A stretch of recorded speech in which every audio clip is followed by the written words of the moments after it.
Murder mystery शरीफ गुंडा का अध्याय 22।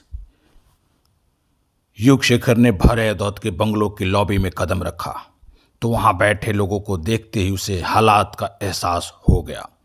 लॉबी में भैरव दत्त के साथ फूलराज देवी, ओमकार दत्त, कलावती देवी, रतन दत्त, दिगंबर, ज्योति और डॉक्टर भिंडेलवाल सब लोग चिंतित अवस्था में बैठे हुए थे। दिगंबर को देखते ही युगशेखर की आंखें सिकुड़ी और दिमाग में हथौड़े से बजने लगे। वह सोचते हुए बुदबुदाया, दिगंबर को मैंने कहीं देखा है। मिस्टर युगशेखर, अज्ञात फोनकर्ता का कुछ क्लू मिला? अब तो उसने धमकी भरा पत्र भेजना भी शुरू कर दिया है, भैरव दत्त ने पूछा। क्लू तो मिला लेकिन सबूत नहीं मिला है और बिना सबूत में किसी का नाम नहीं ले सकता। आप उम्मीद रखिए, हम जल्द ही उसे पकड़ लेंगे, युगशेखर ने कहा। युगशेखर अपनी बातें बोलने के साथ साथ सबके चेहरे को स्कैन कर रहा था। सब लोग युगशेखर को ही देख रहे थे। उसे कोई भी संदेहास्पद नहीं लगा। क्या आप मुझे अज्ञात फोनकर्ता का पत्र दिखा सकते हैं? युगशेखर ने भैरव दत्त से कहा। बदले में बिना कुछ बोले भैरव दत्त ने एक फोल्ड किया हुआ पत्र अपने जेब से निकालकर युगशेखर की तरफ बढ़ा दिया। युगशेखर ने पत्र को पढ़ा। उसने गौर किया, लिखावट बिल्कुल ही वैसी है जैसा कि उसके पत्र में था। युगशेखर कुछ सोचने लगा। मिस्टर युगशेखर, जब तक धमकी देने वाला पकड़ा नहीं जाता मैं कोई रिस्क नहीं ले सकता, इसलिए सोच रहा हूं कि शादी की तारीख को आगे बढ़ा दूं। ऐसा करने पे मेरी बदनामी तो होगी, लेकिन मैं अपनी बेटी की जिंदगी से नहीं खेल सकता, भैरव दत्त चिंतित स्वर में बोले। अभी युगशेखर कुछ बोलना चाहता था कि तब तक दिगंबर बोल पड़ा। आप ठीक कहते हैं पापा जी, हम खुशबू को लेकर कोई भी रिस्क नहीं ले सकते, दिगंबर ने भैरव दत्त की तरफ देखते हुए कहा। दिगंबर की आवाज जैसे ही युगशेखर के कानों में पड़ी, उसके चेहरे अजीब सोचनीय दशा में बदलने लगे। उसने अपने आप को संयम किया। वह सोच से बाहर निकला जब रतन दत्त की आवाज उसके कानों में पड़ी।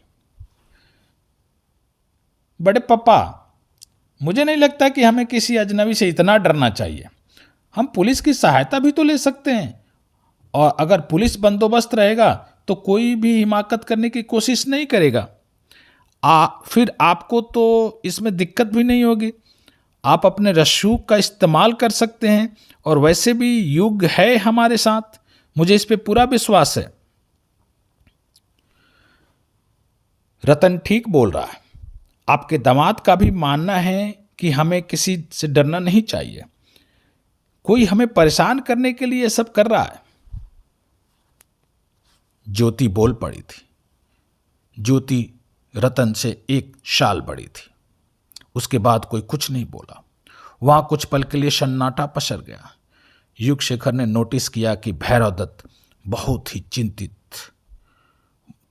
हो गए थे और चिंता की वजह से बार बार अपने नाखूनों को एक दूसरे हाथ से के नाखूनों से काट रहे थे। फूलराज देवी का चेहरा तो बिल्कुल उतर गया था। मेरा मानना है कि रतन और मैडम ज्योति ठीक कह रहे हैं।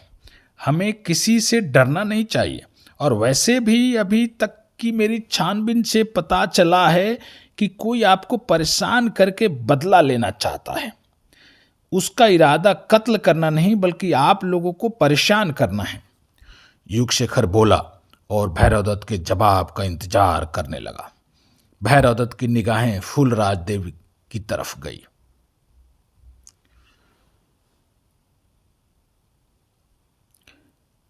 आप लोगों को जो अच्छा लगे वह डिसीजन ले लीजिए।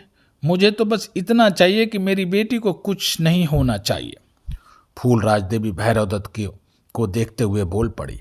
एक बार फिर से भैरव दत्त सोचते हुए सबकी तरफ देखने लगे। कोई कुछ बोला नहीं। ठीक है, मैं पुलिस बंदोबस्त तो करवा लूंगा और शादी कल ही तय समय पे होगी। भैरव दत्त बोले, मुझे लगता है कि शादी हमें बंगलों से करने की बजाय किसी 5 स्टार होटल से करनी चाहिए, जिससे कि सिक्योरिटी अच्छी हो सके। बहुत देर से चुप ओमकार दत्त ने सुझाव दिया, माफ कीजिएगा, मैं इससे सहमत नहीं हूं। एक तो इतनी जल्दी होटल बुक करना मुश्किल होगा, दूसरा सबको बंगलों के पते पर निमंत्रण दिया जा चुका है, और जो सबसे ज्यादा जरूरी है कि यहां हम एक एक आदमी पर नजर रख सकते हैं, लेकिन होटल में ऐसा करना मुश्किल होगा क्योंकि हम होटल के गेस्ट को कुछ भी नहीं कर सकते। युगशेखर ने ऑब्जेक्शन किया। सब लोगों के चेहरे से ऐसा लग रहा था कि वह सब युगशेखर की बातों से सहमत है।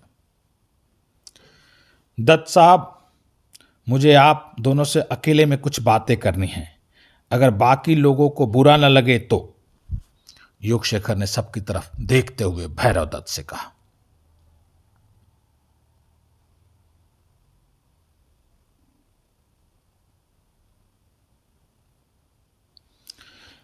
हम लोग लॉन में व्यवस्था देख लेते हैं, वैसे भी टेंट और सजाने वाले सुबह से लगे हुए हैं, हमने उन पर तो ध्यान ही नहीं दिया।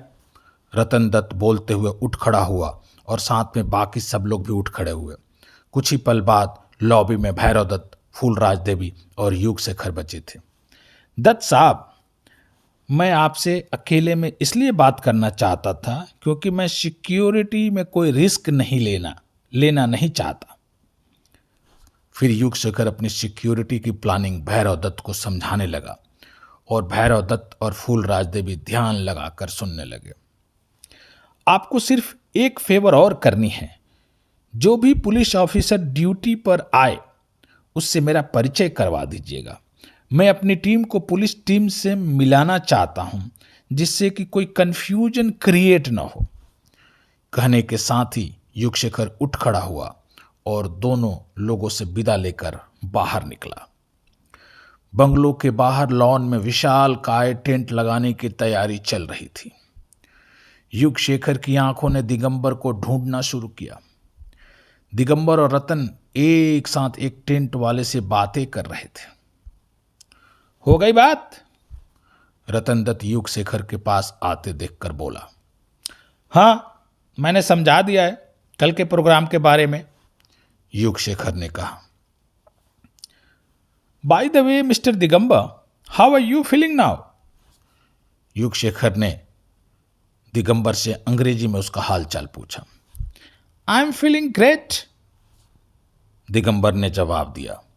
दिगंबर की अंग्रेजी सुनकर युगशेखर का दिमाग झन्ना गया। वह इधर उधर की बातें करता रहा, फिर उनसे विदा लेकर अपनी कार की तरफ बढ़ा। उसने अपनी कोट के पीठ में लगे कैमरे को जेब में लगे बटन से ऑन कर दिया था। अब उसके पीछे की फिल्में बननी शुरू हो गई थी। वह जानबूझकर अपनी कार की तरफ धीरे धीरे बढ़ रहा था। उसके चेहरे पे चिंता के साथ साथ होठों पे विजयी मुस्कान भी थी। कोई और मुस्कुरा रहा था, जो कि युगशेखर का हिडन स्पाई कैमरा देख रहा था। धन्यवाद।